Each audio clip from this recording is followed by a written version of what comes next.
আমাদের মানে যখন দেখছি এখানে সিচুয়েশন খারাপ, প্রায় রাস্তার উপযোগী জল হয়ে গেছে বা আমরা বিপদ সঙ্গে দেখতেছি, তখন আমরা পারিবারিকভাবে কিছু প্রস্তুতি ছিল বলতে কি জরুরি কাগজপত্র যারা পড়াশোনা করে, আর আমরা ব্যবহারের জন্য কিছু পোশাক আশাক এইগুলোই, আর ঘরে যে আসবাবপত্র ছিল বা ঘর বাড়ির প্রয়োজনীয় জিনিসপত্র সরঞ্জাম কোনো কিছু আমরা আনতে পারিনি। সরেজমিন ঘুরে দেখা গেছে বুরবুরিয়া ও আশেপাশের গ্রামের অন্তত 500টি পরিবার আশ্রয় নিয়েছে বাড়ি সংলগ্ন নদীর পাড়ে। পাশে বিভিন্ন স্থানে বেঁধে রাখা হয়েছে শতাধিক গরু ও ছাগল। তার কাছেই কোনো রকম ছাউনিটা নিয়ে বসবাস করছে এক একটি পরিবার। নদীর পাড়ে বুরবুরিয়া থেকে ভান্তি পর্যন্ত প্রায় 3 কিলোমিটার এলাকা জুড়ে এসব মানুষ আশ্রয় নিয়েছে। সহায় সম্বল হারিয়ে নিঃস্ব মানুষগুলোর চোখে মুখে বিরাজ করছে অজানা আতঙ্ক। হঠাৎ ভাঙনের মুখে পড়ে দিশেহারা তারা। এদিকে গুমতির ভাঙনের পর তীব্র স্রোত ও পানিতে তলিয়ে গেছে এসব এলাকার ঘরবাড়ি। প্লাবিত হয়ে গেছে বুড়িচং ও ব্রাহ্মণপাড়া উপজেলার অন্তত 30টি গ্রাম। সময় যত যাচ্ছে প্লাবিত গ্রামের সংখ্যাও বাড়ছে, সে সাথে ভেঙে গেছে অনেক স্থাপনা। অনেকেই আটকা পড়েছেন বাড়িঘর ও বিভিন্ন স্থাপনায়।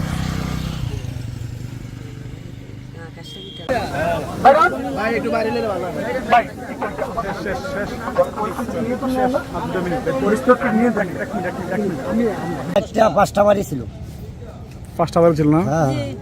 আর টিনের বাড়ি বোধহয় আসলো আপনার টিনের বাড়ি অর্ধেকটা 3 সেট অর্ধেকটা ইয়া ছিল আমার, মানে ভাঙা যেখানে পড়ছে এখানে কটা বাড়ি ছিল? এখন বাড়ি এলো আমরা 5টা। কিছু নাই দেখি আপনার সামান্য একটা লিক করছে, ডোলা করিয়া একটু ভাঙি গেছে। মাইক দিয়া 11টা বাজে মাইক দিয়ে ডাক দিছে, হ্যাঁ মসজিদ থেকে আপনারা কোদাল গোস্ত লইয়া গেছে। কিছু মানুষ আসছে, কিছু আসে না, বুঝলি। কুমিল্লার অতিরিক্ত জেলা প্রশাসক পঙ্কজ বড়ুয়া বলেন, দুর্গত এলাকার সকল শিক্ষা প্রতিষ্ঠানকে আশ্রয় কেন্দ্র হিসেবে ঘোষণা করা হয়েছে। বন্যা কবলিত মানুষদের জন্য শুকনো খাবার ও স্যালাইন ওষুধ মজুদ আছে। ধন্যবাদ। আপনারা জানেন যে গত কয়েকদিনের টানা বর্ষণ এবং পাহাড়ি ঢলের কারণে আমাদের কুমিল্লা জেলা আসলে প্লাবিত হয়েছে। এখানে আমাদের প্রায় 17টি উপজেলাই কম বেশি প্লাবিত হয়েছে। তো এবং বন্যার পরিস্থিতিটা আসলে অতি বর্ষণের কারণে এবং পাহাড়ি ঢলের পানি বৃদ্ধির কারণে এটা কিছুটা অবনতির দিকে। ইতিমধ্যে আমাদের কুমিল্লা জেলায় প্রায় 587টি আশ্রয়কেন্দ্র আমরা খোলা হয়েছে এবং সেখানে ইতিমধ্যে প্রায় 15,000-এর মতো লোকজন তারা ইতিমধ্যে আশ্রয় গ্রহণ করেছেন। এবং আমাদের জেলা প্রশাসনের পক্ষ থেকে ইতিমধ্যে প্রায় 170 মেট্রিক টন চাল এবং নগদ 12 লক্ষ টাকা বরাদ্দ প্রদান করা হয়েছে।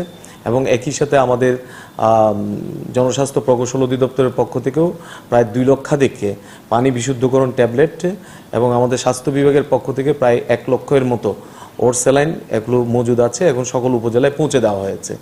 এবং আমাদের সকল উপজেলার মধ্যে আমাদের উপজেলা নির্বাহী অফিসাররা সহ আমাদের যারা জনপ্রতিনিধি যারা আছেন এবং বিভিন্ন দপ্তরের লোকজন সকলেই মিলে এখন কাজ করছেন আমাদের বিশেষ করে আশ্রয় কেন্দ্রের লোকজনদেরকে পৌঁছে দেওয়ার জন্য। এবং সকল উপজেলায় এবং পৌরসভা এবং সিটি কর্পোরেশনের ওয়ার্ডে মাইকিং করা হচ্ছে যাতে জনগণকে নিরাপদ আশ্রয়ে যাতে তারা আমাদের আশ্রয় কেন্দ্রগুলোতে তারা চলে আসেন। শাহিন আলম, কুমিল্লার কাগজ।